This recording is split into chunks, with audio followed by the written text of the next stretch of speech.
In the heart of the small, fog-shrouded town of Blackthorn, nestled between the dense, ever-whispering pines, sat a crumbling Victorian manor.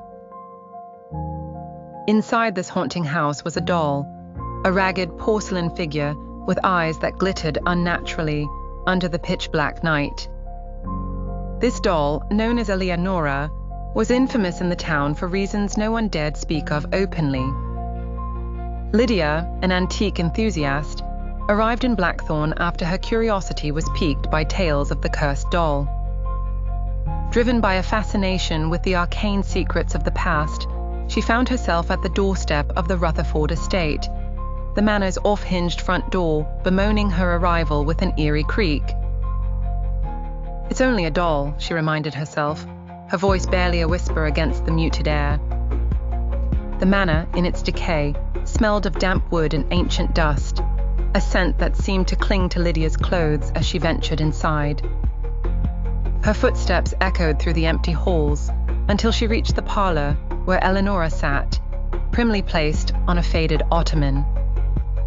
The room was dim, the only light a flickering candle that cast long shadows, bringing to life the embroidered tapestry on the walls. Lydia approached cautiously, her eyes fixed on the doll. Eleonora's glassy eyes seemed to follow her, betraying a presence that sent chills down her spine. She tentatively reached out, her fingers grazing the cold, porcelain cheek. As if on cue, the candle flickered violently. The shadows danced more feverishly, twisting unnaturally around the room. Lydia drew her hand back, startled, half expecting the doll to leap into action. Determined to unravel the mystery, Lydia decided to spend the night in the manor. She set up a small camp in the adjacent library, where the scent of old books blended with the perfume of night jasmines creeping through the broken windows. When midnight struck, a strange sound echoed down the corridor, a soft, rhythmic tapping. Lydia, clutching her flashlight, followed the noise. Her heart pounded in her chest, each beat a drum that matched her growing sense of dread. The tapping led her back to the parlor. Her flashlight beam caught the ottoman empty. Eleonora was gone.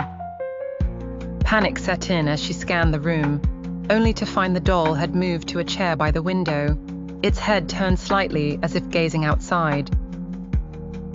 Startled, Lydia darted forward, hoping for some rational explanation.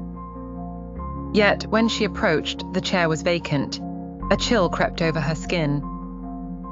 The doll was now seated at the grand piano, its lace dress untouched by dust. Whispers seemed to seep from the walls, faintly at first, then growing in intensity. "Leave! Leave!" they urged. Trembling, Lydia tried to compose herself. Realizing the danger, she decided to leave the manor at first light. As she turned to gather her belongings, she stopped cold. A hissing, unnerving laugh filled the room. Eleonora sat on the bookshelf now, her head cocked to one side as if mocking Lydia. In an act of desperation, Lydia grabbed the doll, intending to rid herself of its curse once and for all.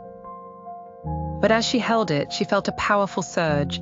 Visions of past owners flashed before her eyes, each one lured by the same curiosity, ultimately driven mad. She let out a cry, dropping the doll. It shattered into fine porcelain pieces, each fragment seeming to wail as they hit the ground. But the whispers did not cease. Lydia, frozen in terror, watched as the pieces began to stir on their own, slowly reforming under an unseen force. Understanding the doom impending, Lydia fled the manor, never looking back.